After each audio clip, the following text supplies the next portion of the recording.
नमस्कार दोस्तों, आपका स्वागत है आपके अपने चैनल राजीव कॉम्पिटिटिव क्लासेस पर। तो आज के इस वीडियो में हम 1885 से 1947 तक के इतिहास को एक ही वीडियो में कहानी की तरह पढ़ेंगे। तो चलिए वीडियो को शुरुआत करते हैं।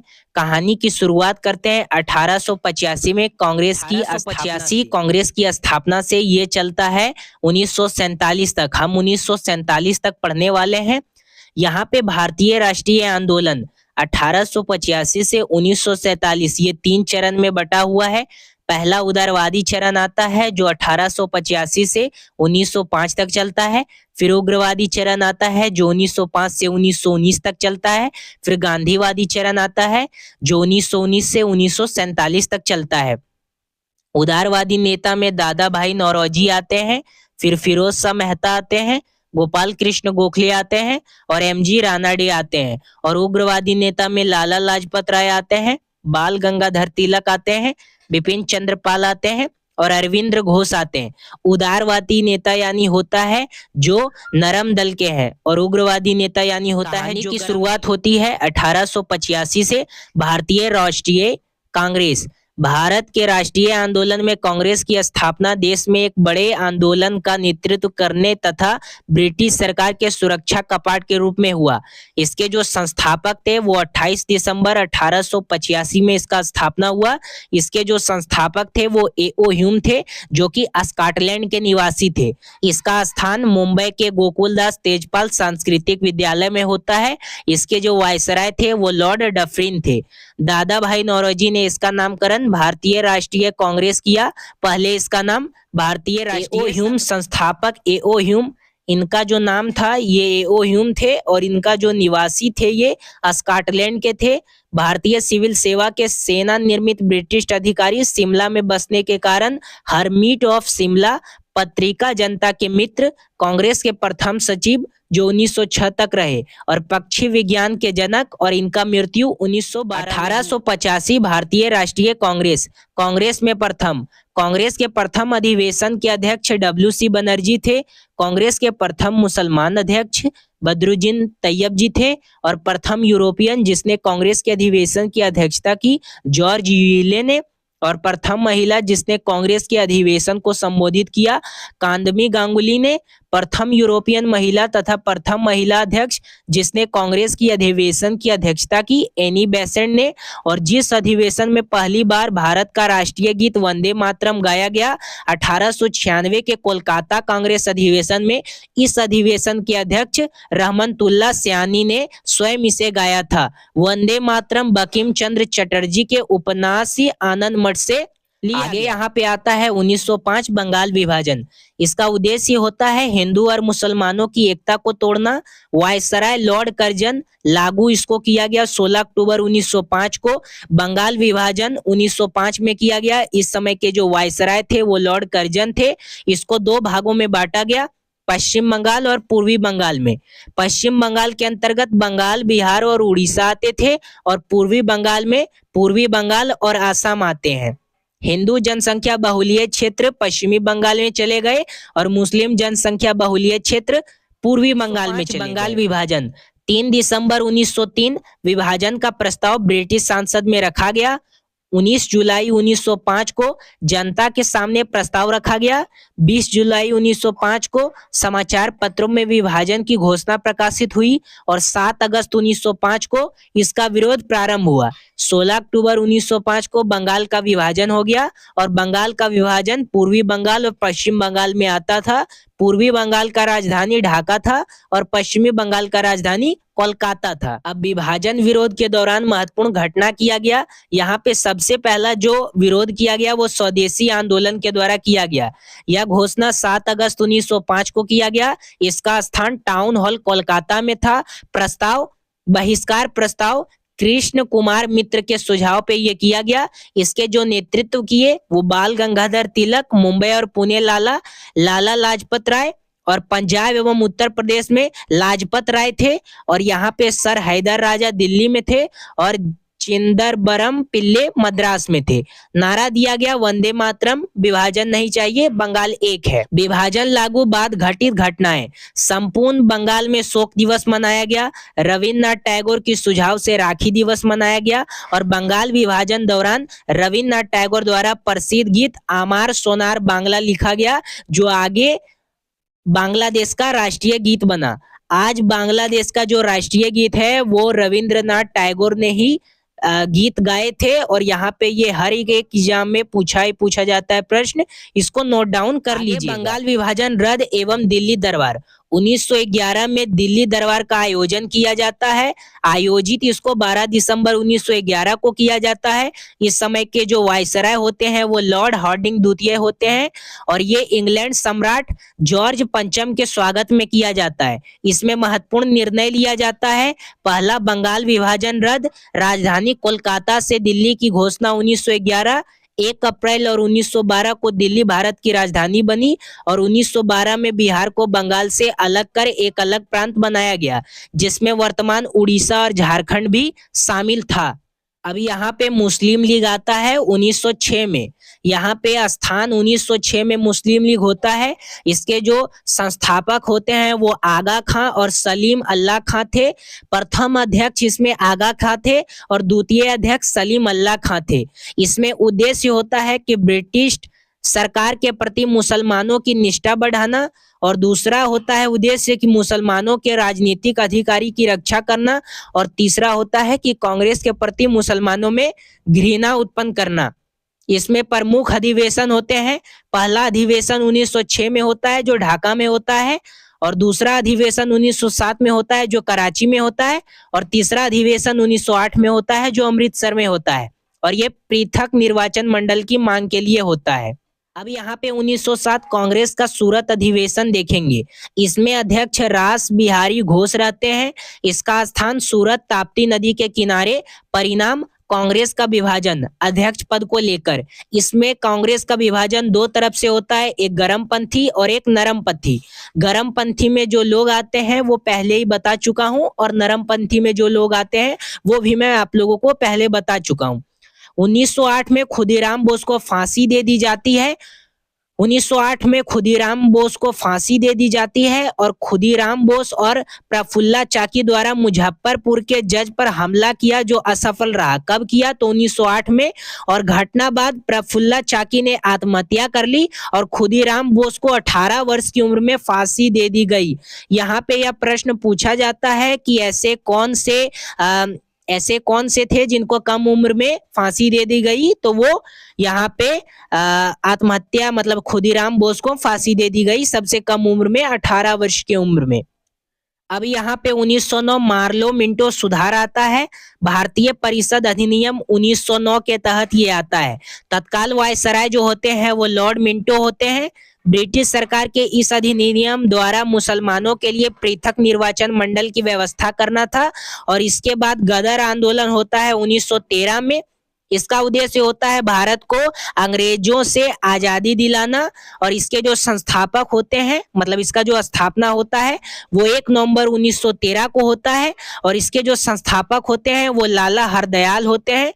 इसका स्थान सैन्य फ्रांसिस्को अमेरिका में और इसके जो प्रथम अध्यक्ष होते हैं वो सोहन सिंह भागना होते हैं। 1 नवंबर 13 को गदर पत्रिका उर्दू जारी हुआ जो साप्ताहिक थी और 9 दिसंबर 1913 से यह गुरुमुखी लिपि में छपने लगी। इस पत्रिका का प्रथम पहला पृष्ठ अंग्रेजी राज का कच्चा चिट्ठ नाम से छापा जाता था। इसी समय प्रथम विश्व युद्ध होता है 1914 से 18 तक चलता है और भारत और ब्रिटिश के दृष्टिकोण से यूरोपियन शक्तियों 2 भागों में बटी होती है। पहला भाग ऑस्ट्रेलिया, जर्मनी, इटली और तुर्की होती है और दूसरा फ्रांस, रूस और इंग्लैंड होता है।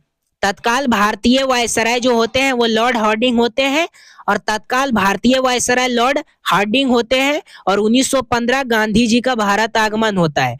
गांधी जी ने प्रथम विश्व युद्ध में ब्रिटिश सरकार की युद्ध में आर्थिक एवं सैन्य मदद की और ब्रिटिश सरकार गांधी जी से खुश होकर गांधी जी को केसर हिंद की उपाधि दी और लोगों ने गांधी जी को भर्ती करने वाला सार्जेंट कहा। उसके बाद 1916 में लखनऊ अधिवेशन होता है, जिसको हम लखनऊ समझौता, लखनऊ पैक्ट कहते हैं। कांग्रेस लीग समझौता, इसके जो अध्यक्षता होते हैं वो अंबिका चरण मजूमदार होते हैं। इसका परिणाम होता है कि नरमपंथी एवं गरमपंथी में एकता हुई और इस अधिवेशन में कांग्रेस लीग समझौता, लखनऊ पैक्ट हुआ। कांग्रेस ने मुसलमानों के लिए अलग निर्वाचन की मांग स्वीकार कर ली। इसी अधिवेशन में राजकुमार शुक्ल की भेंट गांधी जी से हुई, जिन्होंने समस्याओं से गांधी जी को बताया और चंपारण आने को कहा। यहाँ पे 1916 में होम रूल लीग आंदोलन होता है। इसमें आयरलैंड का शब्द अर्थ होता है स्वशासन और वायसराय इस समय के जो होते हैं वो लॉर्ड जेम्स फोर्ट होते हैं। इसमें दो भागों में ये बटा होता है। पहला तिलक का होम रूल लीग होता है और दूसरा एनी बेसेंट का होम रूल लीग होता है। तिलक का जो क्षेत्र होता है वो महाराष्ट्र कर्नाटक होता है। एनी बेसेंट का जो क्षेत्र होता है वो तमिलनाडु होता है। तिलक का जो मुख्यालय होता है वो बेलगांव होता है और एनी बेसेंट का जो मुख्यालय होता है वो अंडचार मद्रास में होता है। तिलक का जो होम रूल लीग आंदोलन होता है उसमें तिलक का जो स्थापना होता है वो 28 अप्रैल 1916 महाराष्ट्र में होता है और एनी बेसेंट का स्थापना 1 सितंबर 1916 मद्रास में होता है। उद्देश्य इसमें होता है कि स्वराज की स्थापना करना तिलक का, और यहाँ पे एनी बेसेंट का उद्देश्य होता है स्वशासन की स्थापना करता। तिलक का कथन होता है स्वराज मेरा जन्म सिद्ध अधिकार है और एनी बेसेंट का होता है सचिव जॉर्ज अरुंडेल। अब यहाँ पे 1917 में चंपारण सत्याग्रह होता है। पहली बार गांधी जी द्वारा सत्याग्रह का प्रयोग साउथ अफ्रीका में 1893 ईस्वी में किया गया और भारत में पहली बार गांधी जी द्वारा सत्याग्रह का प्रयोग चंपारण 1917 में किया गया। ये इंपॉर्टेंट प्रश्न होता है, हर एक एग्जाम में पूछा जाता है, नोट डाउन कर लीजिएगा।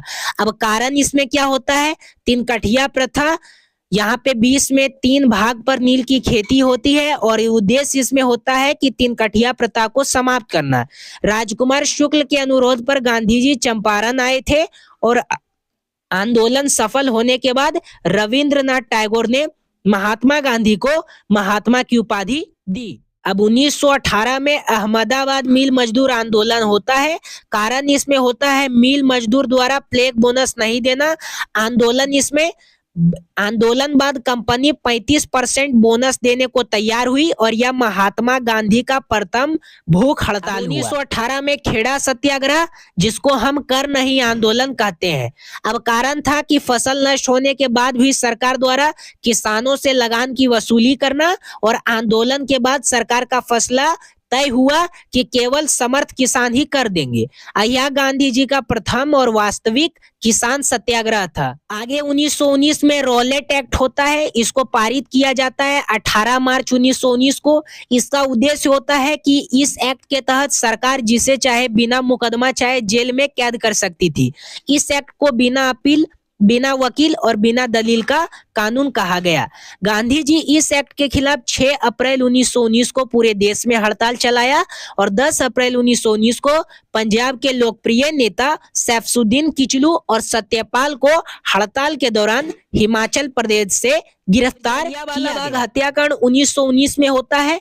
रॉलेट एक्ट के विरोध में हड़ताल के दौरान सैफुद्दीन किचलू और सत्यपाल के गिरफ्तार के विरोध में 13 अप्रैल को अमृतसर के जलियांवाला बाग में सरकार की नीतियों के विरोध में सभा का आयोजन हुआ और सभा के आयोजन द्वारा कमांडर जनरल ओ डायर ने गोलियां चलवा दी, जिसमें हजारों लोगों की मृत्यु हो गई। जलियांवाला बाग हत्याकांड के विरोध में उपाधि लौटा दी।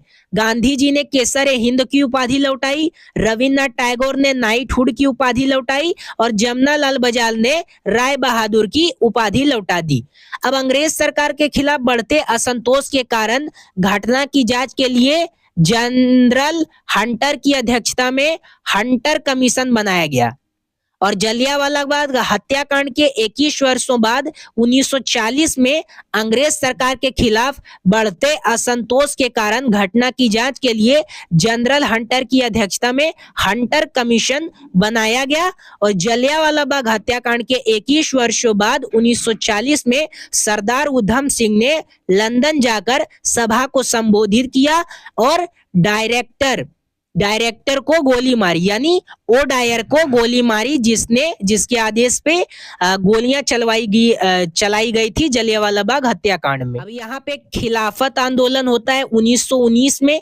अब कारण होता है कि ब्रिटिश सरकार द्वारा प्रथम युद्ध जीतने के बाद तुर्की साम्राज्य को दंडित करना चाहती थी, जिस कारण भारतीय मुसलमान अंग्रेजों से नाराज थी। इसमें प्रथम विश्व युद्ध होता है 1914 से 1918 तक। पहले ऑस्ट्रेलिया, जर्मनी, इटली और तुर्की, और दूसरी तरफ फ्रांस, रूस, इंग्लैंड होता है। सेवक की संधि होती है। यहाँ पे तुर्की के सुल्तान का सभी अधिकार को छीन लिया गया और विश्व के सभी मुसलमान तुर्की के मुसलमान को खलीफा मानते थे। इसलिए भारतीय मुसलमान भी नहीं चाहते थे कि सुल्तान के अधिकार छीने जाएं, और भारतीय मुसलमान द्वारा तुर्की साम्राज्य एवं खलीफा के पद को बनाए रखने के लिए आंदोलन प्रारंभ किया और एक कमेटी बनाई, खिलाफत कमेटी, और इसके जो अध्यक्ष थे वो महात्मा गांधी थे। अब यहाँ पे अध्यक्ष इसमें महात्मा गांधी थे। प्रमुख सदस्य इसमें थे मोहम्मद अली जिन्ना, शौकत अली जिन्ना, अब्दुल कलाम आजाद। और यहाँ पे अगर ब्रिटिश सरकार हमारी मांगों को स्वीकार नहीं करती है तो हम सरकार के सहयोग नहीं करेंगे, ये निर्णय लिया गया। और इस आंदोलन की समाप्ति उस समय हुई जब तुर्की में मुस्तफा कमाल पाशा की सरकार बनी और खलीफा पद को समाप्त कर दिया गया। अब असहयोग आंदोलन 1920 में किया गया। शुरुआत इसका 1 अगस्त 1920 को हुआ, जिस दिन तिलक की मृत्यु हुई, और इसमें उद्देश्य था कि स्वराज को प्राप्त करना, जलियांवाला बाग हत्याकांड को न्याय दिलाना, खिलाफत आंदोलन को नया दिलाना और ब्रिटिश सरकार की सहयोग नहीं करना। असहयोग आंदोलन का प्रस्ताव पास हुआ। कांग्रेस के जो विशेष अधिवेशन 1920 में किए गए, इसका जो स्थान था वो कोलकाता था, और इसके जो अध्यक्ष थे वो लाला लाजपत राय थे। इसमें आंदोलन के दौरान तिलक स्वराज फंड की स्थापना हुई, जिसमें 1 करोड़ से ज्यादा रुपया जमा हुआ। छात्रों द्वारा शिक्षक संस्थान का बहिष्कार हुआ, वकीलों द्वारा न्यायालयों की बहिष्कार और विदेशी वस्तुओं का बहिष्कार एवं जलाया गया। संपूर्ण भारत में हड़ताल किया गया। 5 फरवरी 1922 को चौरी चौरा कांड की वजह से महात्मा गांधी ने 12 फरवरी 1922 को असहयोग आंदोलन को वापस ले लिया।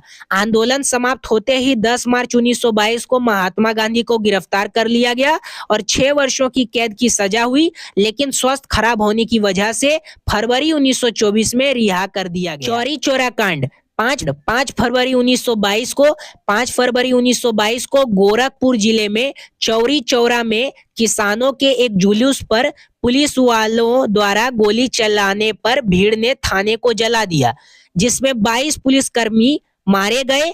इस घटना के बाद गांधी जी ने इस असहयोग आंदोलन को हिंसात्मक होते हुए देख इसको समाप्त करने का निर्णय लिया, परंतु इस आंदोलन को समाप्त करने के फैसले की आलोचना बहुत भारतीय नेताओं ने की थी, जैसे सुभाष चंद्र बोस द्वारा इस फैसले को राष्ट्रीय संकट कहा गया था।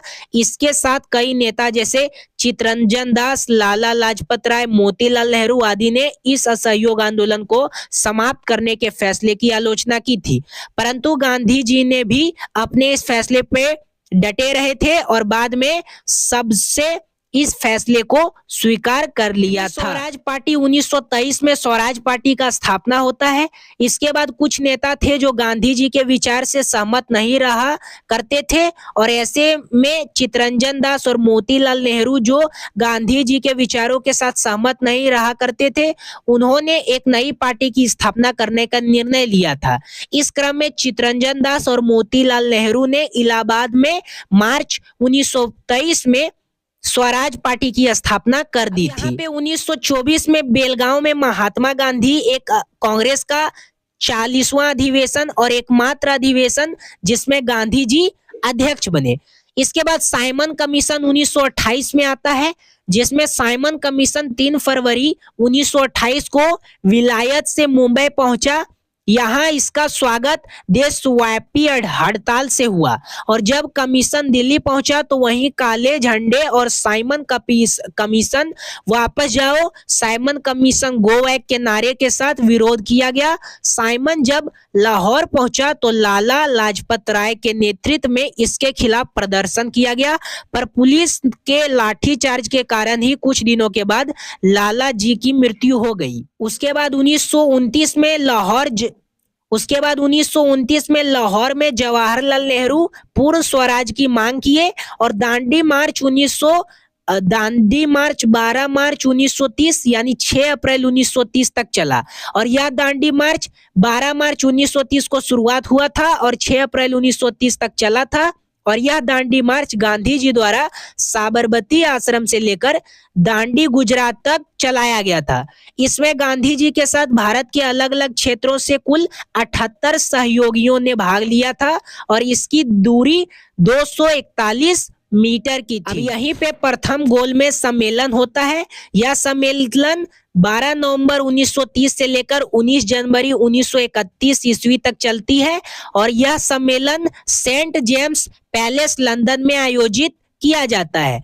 इसमें ब्रिटिश सम्राट जॉर्ज पंचम होते हैं। ब्रिटिश प्रधानमंत्री जो उस समय के होते हैं वो रैमजे मैकडोनाल्ड होते हैं। गवर्नर जनरल जो होते हैं लॉर्ड इरविन होते हैं। इस सम्मेलन में कुल 89 प्रतिनिधियों ने भाग लिया और ब्रिटिश राजनीतिक दलों के 16 प्रतिनिधि, देशी रियासतों के 16 प्रतिनिधि, ब्रिटिश भारत के 57 राजनीतिक नेता, कांग्रेस का कोई भी प्रतिनिधि इस सम्मेलन में उपस्थित नहीं। द्वितीय गोलमेज सम्मेलन होता है जिसमें द्वितीय गोलमेज सम्मेलन 7 सितंबर 1931 को शुरू हुआ था, जिसमें कांग्रेस ने भी भाग लिया था और 1 दिसंबर 1931 को समाप्त हुआ था। यह सम्मेलन भी लंदन में ही था। इस समय के जो ब्रिटिश सम्राट थे वो जॉर्ज पंचम थे। ब्रिटिश प्रधानमंत्री जो थे वो रैमजे मैकडोनाल्ड थे और जो वायसराय थे वो लॉर्ड वेलिंगटन थे। कांग्रेस की प्रतिनिधि महात्मा गांधी वह कांग्रेस के एकमात्र प्रतिनिधि थे जो वहां गए थे और महिला प्रतिनिधि सरोजिनी नायडू, बेगम जहां आरा शाहनवाज थी और राष्ट्रीय दल के प्रतिनिधि मदन मोहन मालवीय थे और दलित वर्ग के प्रतिनिधि डॉक्टर भीमराव अंबेडकर थे और मुसलमान के जो प्रतिनिधि थे वो आगा खां, मौलाना शौकत अली और मोहम्मद अली। इसके बाद डॉक्टर अंबेडकर और गांधी जी के बीच में पूना पैक्ट यानी पूना समझौता हुआ। ये 26 सितंबर 1932 को हुआ और गांधी जी दलितों के लिए पृथक निर्वाचन मंडल बनाए जाने से बहुत दुखी हुए और 20 सितंबर 1932 से पूना के यरवादा जेल में आमरण अनशन प्रारंभ किया। मदन मोहन मालवीय, डॉक्टर राजेंद्र प्रसाद एवं सी राजगोपालाचारी के प्रयासों से पूना में गांधी जी एवं डॉक्टर अंबेडकर के मध्य एक समझौता हुआ। समझौते के अनुसार दलितों के लिए पृथक निर्वाचन मंडल समाप्त कर दिया गया। प्रांतों में दलितों के लिए सुरक्षित सीटें 71 से बढ़ाकर 147 कर दी गई और इस समझौते पर गांधी जी एवं डॉक्टर अंबेडकर के हस्ताक्षर हुए। तृतीय गोलमेज सम्मेलन होता है। तृतीय गोलमेज सम्मेलन की विफलता के बाद 17 नवंबर 1932 से 24 दिसंबर 1932 तक लंदन में तीसरा गोलमेज सम्मेलन आयोजित किया गया था। तीसरे गोलमेज सम्मेलन में कुछ प्रतिनिधि ने भाग लिया। इस समय के जो ब्रिटिश सम्राट थे वो जॉर्ज पंचम थे। ब्रिटिश प्रधानमंत्री जो थे वो रामजे मैकडोनाल्ड थे और वायसराय जो थे वो लॉर्ड वेलिंगटन थे। और यहाँ पे बता देना चाहता हूँ इसमें कांग्रेस ने भाग नहीं लिया, इंग्लैंड की लेबर पार्टी ने भी भाग नहीं लिया और मोहम्मद अली जिन्ना को भी आमंत्रित नहीं किया गया। यहाँ पे एक प्रश्न पूछा जाता है कि तीनों गोलमेज सम्मेलन में कौन ऐसे महान नेता थे जिन्होंने तीनों गोलमेज सम्मेलन में भाग लिया, तो वो बाबा साहब डॉक्टर भीमराव अंबेडकर थे। ये हर बार एग्जाम में पूछा जाता है, हर एक एग्जाम में पूछा जाता है, तो इसको आप नोट डाउन कर लीजिए। उसके बाद 1935 में भारत सरकार अधिनियम 1935 में ब्रिटिश सांसद द्वारा 1935 में पारित किया गया और 1937 में लागू हुआ। यह लॉर्ड लिनथिलथोगो के नेतृत्व में वाली संयुक्त चयन समिति की रिपोर्ट पर आधारित था और 1939 में द्वितीय विश्व युद्ध की शुरुआत हुई। द्वितीय विश्व युद्ध 1 सितंबर 1939 से 2 सितंबर 1945 तक चला और 1940 में मुस्लिम लीग ने 1940 में एक अलग देश पाकिस्तान की मांग की थी और 1942 में क्रिप्स मिशन किया गया। क्रिप्स मिशन 22 मार्च से 11 अप्रैल 1942 तक भारत आया और इसका उद्देश्य द्वितीय विश्व युद्ध में ब्रिटिश युद्ध के लिए भारतीय सहयोग प्राप्त करना था। ठीक है, यहाँ पे भारतीय सहयोग प्राप्त करना था और इसी समय 1940 में मुस्लिम लीग ने एक पाकिस्तान की मांग कर देती है और इसी से एक अलग राष्ट्र बन जाता है, अलग मुल्क बन जाता है जो आज आप लोगों के सामने पाकिस्तान है। इसी समय भारत छोड़ो आंदोलन चलाया जाता है। भारत छोड़ो आंदोलन 1942 में किया जाता है। इस आंदोलन को अगस्त क्रांति के नाम से भी संबोधित किया जाता है।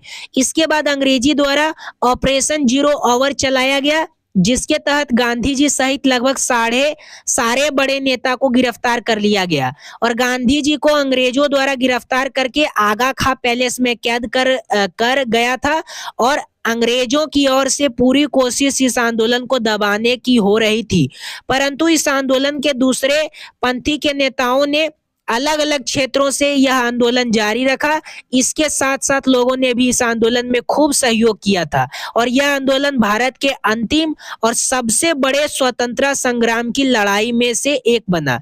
यहाँ पे प्रश्न पूछा जाता है कि बताइए भारत का एक अंतिम स्वतंत्र संग्राम की लड़ाई किस आंदोलन में हुआ? तो भारत छोड़ो आंदोलन 1942 में हुआ। अब यहाँ पे 1945 में शिमला सम्मेलन होता है। 1945 में शिमला सम्मेलन आयोजित किया गया था और यह भारत शिमला में वायसराय लॉर्ड वेवेल थे और ब्रिटिश भारत के प्रमुख राजनीतिक नेताओं के बीच में एक बैठक थी। यह वेवेल योजना के प्रावधानों पर चर्चा करने के लिए आयोजित किया गया था। सम्मेलन 24 जून 1945 को शिमला में शुरू हुआ और 14 जुलाई 1945 तक चला। शिमला सम्मेलन विफल साबित हुआ और 1946 में कैबिनेट मिशन आया जिसके तहत उद्देश्य रखा गया कि भारत के लिए एक संविधान के निर्माण के संबंध में भारतीय नेताओं के साथ समझौता पर पहुंचा। एक संविधान बनाने वाली संस्था भारत की संविधान सभा तैयार करना और प्रमुख भारतीय दलों के समर्थन से एक कार्यकारी परिषद की स्थापना करना। मिशन को स्थापना करने के बाद 1947 लास्ट आप लोगों का चैप्टर आ जाता है जिसके तहत 22 मार्च 1947 को ब्रिटिश भारत का 34वां एवं अंतिम governor general Lord Mountbatten Bharat आया और लगभग 2 महीने की वार्ता के पश्चात लॉर्ड माउंटबेटन इस निष्कर्ष पर पहुंचा कि भारत का विभाजन अनिवार्य है। यहाँ पे बता देना चाहता हूं कि ये जो भारत के सबसे अंतिम जो वायसराय थे वो लॉर्ड माउंटबेटन थे और यहाँ पे इन्होंने निष्कर्ष निकाला कि जो भारत का विभाजन है इसमें ये विभाजन अनिवार्य है और लॉर्ड माउंटबेटन। तो हमने आज बात की है 1885 से कांग्रेस की स्थापना से लेकर के तक माउंटबेटन योजना तक 1947 तक ये पूरा भारतीय राष्ट्रीय आंदोलन आता है, मॉडर्न हिस्ट्री आता है जिसके तहत हमने सभी कुछ समझा और पढ़ा। इसके अलावा आप लोगों का जो भी डाउट है वो कमेंट में पूछ सकते हैं। चैनल को सब्सक्राइब करके बेल आइकन को प्रेस कर लीजिएगा और जितना हो सके उतना इस वीडियो को शेयर कीजिएगा। और ये जो ऐसा एक चैप्टर है जो हर एक एग्जाम में पूछे जाते हैं और यहाँ पे मैं बता देना चाहता हूँ इस वीडियो को जितना हो सके उतना शेयर कीजिएगा। चैनल को सब्सक्राइब करके बेल आइकन को प्रेस कर लीजिएगा। तब तक के लिए धन्यवाद, हम फिर मिलते हैं।